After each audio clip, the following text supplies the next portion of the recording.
All right, let's get started here. Let's get busy. There's a lot of things to explore, a lot of new features, especially in PuppyRay, but also in many other ways to use PD Howler. And I'd like to start on something that's a little bit sort of a simpler level of PuppyRay. Not something like this. This is underwater scenes with caustics, with animated skies, some more of the advanced levels. I'm going to cover that certainly, but I want to start with something a little bit simpler. And so with that, I'm going to go straight to Howler 11. And what you see here is sort of more of a geometric arrangement. In fact, let me get out of the ray tracer. And I did play with some water caustics or ripples here. That's not what I'm interested in doing. What I'm interested in doing is something like this here, right? So what this is, it's more sort of geometric shapes, rectangles, maybe filled with something like a gradient, right? The default gradient is black to white. So when you look here, you see it goes from black to white, and it's essentially a fill. So if you look at the tools on the toolbar, there is a rectangle tool. There's also an oval tool or an ellipse tool, and both of these have sort of a split line in the diagonal, which means you can grab it, you can select it in the upper left corner or in the lower right corner. If you use the upper left corner, it's going to use whatever the current brush is and paint with that along the circle or the rectangle. So if you have a brush, let's say the default brush, which normally when you paint with it looks like this, right? Now the rectangle tool in the upper left corner is a hollow rectangle using that same brush, and if it is the lower right corner of the rectangle, it's a rectangle fill. Now it's not going to use this gradient by default, right? So in order to actually use the gradient fill, you have to look at the fill mode. That's one of the options in how you fill it. So if you let's go erase this, and you go to the rectangle lower right corner part of it, the rectangle fill tool, rectangle tool, you can see the fill settings here, right? And those fill settings you can see in other places too. Like if you are in simply the fill tool, the flood fill tool, it will have a fill settings option. If you are going to the view menu, fill settings here too. So same thing, fill settings here. I still want to use this rectangle fill, and I want the fill mode not to be plain color. Normally it's plain color, whatever your primary color is, right? If I said red, then that's your plain color here. If I said yellow, then you will fill the rectangle in that color. Here's a red, here's a green, here's a blue. And what I'd like to do instead is another mode. There are three main categories. There is the plain color fill, and at that, it can still have different fill modes. It can be an additive, subtractive, multiply, divide, a couple of different types here. Divide will do some funky stuff. It will depend on what the background color already is. In fact, all of these will do some funky stuff. So instead of the plain color, I want to use the pattern mode here, or the gradient mode. So that's where you need to choose which mode do you want, which style or which type of fill do you want. Plain color, pattern fill has a couple of options here, and that's going to take the current brush image, and you can choose in fact new patterns for that brush image. Let's say something like, I don't know, these vertical gradient lines here. So now if you click on the preview, you can see it here. If you go to maybe this one here, you see a different pattern. There, horizontal lines there. All right, so that's a pattern fill. That's not what I'm looking for. Actually, that could potentially be interesting too, especially if you do a warp or the warp fill both. There's a couple of different styles that could be interesting here. I'm going to look at the gradient mode. So there's a horizontal gradient, and my current gradient is black to white. I'm going to choose, let's see, there's also the new contour mode. That's another one, an interesting one to experiment with as well. And if your gradient is not the black to white, you can certainly click here to choose it if it's among the presets, or go to gradients here to choose it from that palette of many different gradients. So here's one that's a black to white. There's another one, different, slightly different progression. It's got a little bit of a bluish tint to the gunmetals. So let's go horizontal gradient, something like this, or vertical gradient. Yeah, it doesn't matter. Warp both. We'll have a little bit of a curve. Let's take the horizontal. Okay, so here's the horizontal mode. Let's clear the image and do a couple of things, a couple of dabs sideways, a couple of vertical ones. So you can see here, I'm just making a really big mess. And actually, I'm going to click this stored copy. This is one that I did earlier that does pretty much the same thing. So I have a stored copy. And if, in case you forgot how to do a stored copy, you have the presets up here, a couple of mini icons in the top. One of them is to store the image. Boom, there you go. All right, so we have a stored image. I'm going to turn that into an animation.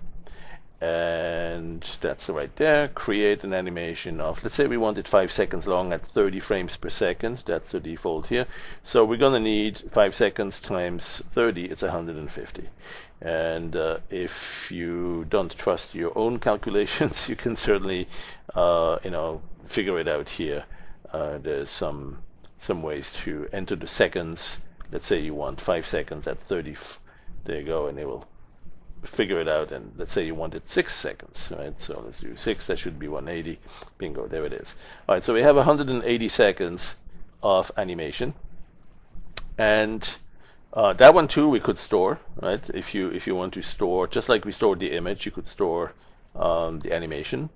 And be careful with that though. That takes a lot of memory. If you decide to keep it, store it in memory, might be safer to store it to disk, especially if you have an SSD, a solid state drive. That's fast enough, even for long animation. All right, so at this point, I want to use PuppyRay on that. So let's go. Puppy that filter. Let's see. Hold on. Before we do that, let's make sure the swap image is plain. Yep, plain white. Okay, so no extra coloration coming in there yet. So let's go do some basics on PuppyRay here. Transform PuppyRay. Let's use the GPU version. And here's a reminder of what the prior rendering looked like. And so certainly the first thing you'll want to do is get out of the quality being high quality, because that takes a little while, and so you don't want to re-render and get stuck waiting for that to complete. So go to something like medium quality or preview quality. That's a little bit too rough. Let's go maybe medium quality. And at this point we can turn the camera. So you need to become familiar with those basic controls here. You have the move camera, right? And maybe move up a little bit, and let's say change the fog color if it's too bright or too dark. Let's say we want to go to white, and let's say we want to scale this terrain up a little bit. We have a scale we can do right here, right? And what else can we do? We can move it up and down. Oh, and by the way, you may see this different when you start. You might see the water plane enabled. I have actually moved the whole thing up above the water plane so we don't see it. I also had turned off the water plane. Let's say if we move this thing back down, this is where you move the world rather than moving the camera, right? There's a difference. When you move the camera, the world itself is not changing against other parts, like against the light source or against whatever else, the water plane. So the world is what you want to move if you want to move it up higher or lower against the water plane. The water plane is visible, but we don't see it right now here because I had moved earlier the elevation of this terrain of the world. So I'm going to go to move the world, and you do that either moving it sideways with X and Y, or you move it up and down with the right button. Right? And if you go low enough, that's when you will eventually see the water plane appear. It's easier to recognize that this is really the water plane if you know what's in the sky and you see that it's being reflected here. So one thing you might want to do is turn off the breakers. And then also look up, change the camera, rotate the camera here to look up and see, oh yeah, we still have that odd brush image. Let's go to a different sky. Let's go a sky like one of those puffy cloud ones. There you go. All right, so now we have the sky being reflected down there in the water. Let's see. I wanted to basically get a little bit of a flooding or a couple of lakes, but not too much of that. So I'm gonna go move this first. I'm gonna move down the camera down so that I get a closer look up here. All right, something like that. And then I'm going to move the world back down a little bit more or a little bit up until I say, okay, I have just a little bit of water building. So I must have a slope here because these are gradients. And then let's do a little test render at a slightly higher quality. Okay. All right. In fact, what if we don't want the water plane, just turn it off and do another test render. Same quality if you want. All right. And so let's talk about quality. The rendering you can do here, there's some fast previews. There is some medium quality, and eventually this is starting to be a little bit sluggish on my system. On yours, yours might be so much faster that you still do this in real time. Mine, you can tell there's a little bit of choppiness now, and so. But at some point, I wanted to render it even better, and so at this point, if you look at this interface you have for PuppyRay, normally it's minimized like that, and if you click on more, you'll see those extra options. And those extra options really, some of them are very powerful and important to understand, especially down here on the rendering side. So we're looking at the render tab, and in the rendering, there are two things I would say that matter most if you want to look at the quality to be better, more detailed, more refined, and also less grainy or less noise in the coloration here. Okay, so one of them is the anti-aliasing steps, and the other one is the ray tracing step. This is how fine, how close together the details are that it's actually going to be able to detect. I mean, like for instance, here we have a very big step going from the bottom to the upper level here, and that we see. But if we had a very rough level here, let's say if we made this a 0.6, then it might gradually lose some of that. Right, so this is something that you can play with too. You can reduce the ray steps to get a very coarse appearance, a very rough, and many of the fine details are lost. But of course we don't want that. We want to see every single detail. So let's go back to this and even finer, let's say 0.3 or 0.2 or 0.1. And you see every time I enter a different value, you might see here it's actually doing a refresh, a redraw. It's rendering a couple of times. In fact, this is the second parameter, AA steps, anti-aliasing steps. This is how many times it's rendering to get a more refined anti-aliased appearance. So you can decrease this to get more fine details, but be careful because that will take quite a while to render and potentially too long, and your Windows timeout detection might reset the driver if it goes over 2 seconds, or if you've increased it. We have some videos on that and some help information in the website that shows how to increase the timeout so that it doesn't reset it, even if it takes more than 2 seconds to render each frame. And of course, it will take more than whatever the number of anti-aliasing steps is. So if it takes, let's say if you go here very low, if you go 0.1, that one will take quite a while to render. And each pass will take maybe 2, 3, 4 seconds. I have configured mine to allow that. But then if I go here, I can go and say, okay, let's render that 10 times. If I do just one, it's going to re-render once. If I do 10, it's going to do 10 passes. Actually, sometimes it loses that focus on re-rendering. But just be aware that you change some of these parameters, some of them will have an immediate re-render effect. So as long as you're still not in your final rendering, as long as you're not quite ready yet, what you will want to do is perhaps change some of these parameters without without being at a very high level of anti-aliasing. Because if you're at a high level of anti-aliasing, it's gonna take a minute perhaps to render. I mean, and I'm talking really high. You know, 10 levels or 10 passes is not quite too long yet. But if you push that to 100 or 200, and I've done that, I've done some renderings at very high number of anti-aliasing steps.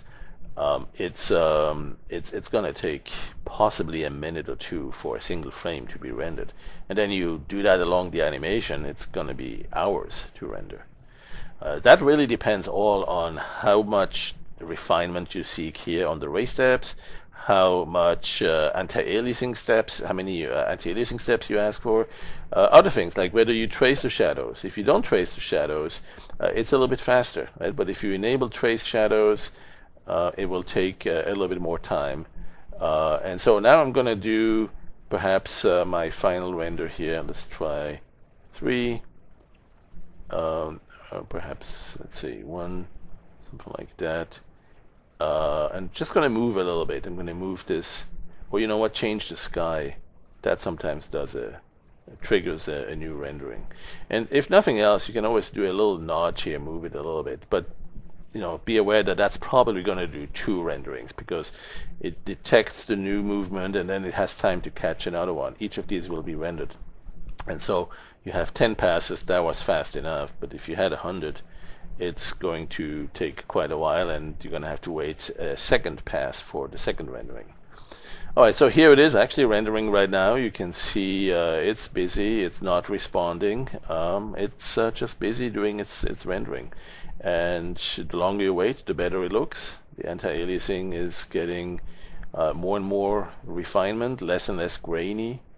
And then finally you get the update here, and it started a new one. And we have some glitches here. Okay, so that's something that we're still looking into and see if anything can be done about that. Maybe it's just me. Maybe it's just my card.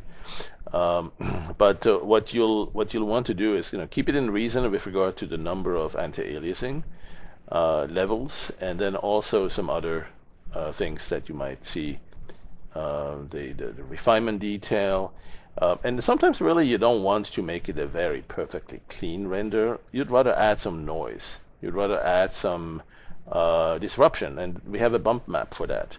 Right, so there's a bump map, and I'm going to go back to something a little bit more reasonable. Let's say 8 passes here, and in fact I'm going to turn around a little bit. I'm going to look around somewhere else here. Yeah, something like that. Again, too sluggish. So I would normally just go here, medium quality, so I can move around a little bit more efficiently. Let's say this time we also increase the zoom level or decrease the angle, so we kind of look up a little bit closer. And what else do I want to do? Oh yeah, I want to experiment with the bump. So let's go back to slightly better quality and then do the bumps. So here's the bump map, fractal, and do a little notch. And now we have some extra bumpiness here, some extra patterns showing. Let's say if we do rocky. Yeah, there's a little bit of detail showing. Now, maybe this is too far and too small, so we need to zoom in a little bit or move in. I'm going to go back to medium, something like that. Maybe if we look at it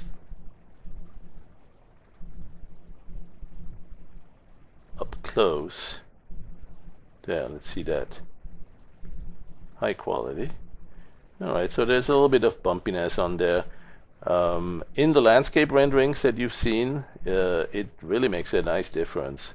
Maybe the light is too flat here. I'm going to go bring the light up a little bit. So I'm going to go to the light controls now, move the light, and move it one way. You see the shadows, that tells you which way you need to move. If you see the shadows, yeah, now the light is going up, coming up close, perhaps up a little bit with the right button. I like that. That's a little bit better angle for the lighting. Yeah, something like this. It's also too much light, so I'm going to reduce that a little bit.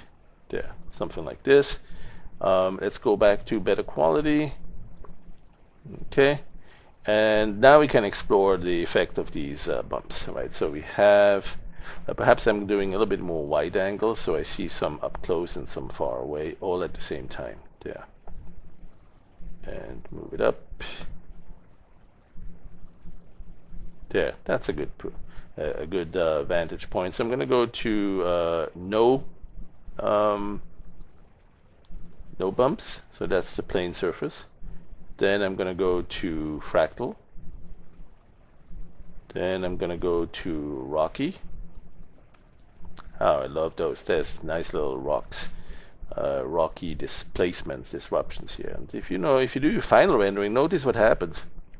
You have the ray steps go down to 0.002, and then you have 35 anti-aliasing levels, right? And again, you can adjust that. You can change that. If this is too much or not enough, you can change that value.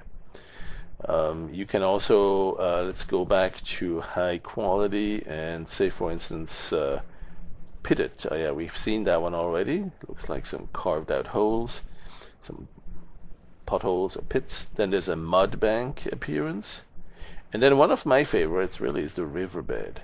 That looks really great when you are doing landscapes and you have some water parts and some rocky sandy beaches parts and that sort of things. There's also some techno looks here, tech patterns, and let's do a final render on that. Right, so it sort of looks like a tiled pattern with a little bit of alteration. There is one more, the hull, and that too could be really interesting in some cases. Alright, so a lot of new things to experiment with, and we haven't even touched on the water. I think this is enough for this tutorial. I'll let you play with some of the stuff I've shown here, and in some other tutorials we'll explore, of course, the water plane with all its options that we have here, and then also animate all this, alright, because we can set keyframes and move from one position to another and just fly over this weird terrain and landscape. Alright, thanks for watching, and we'll talk to you soon again.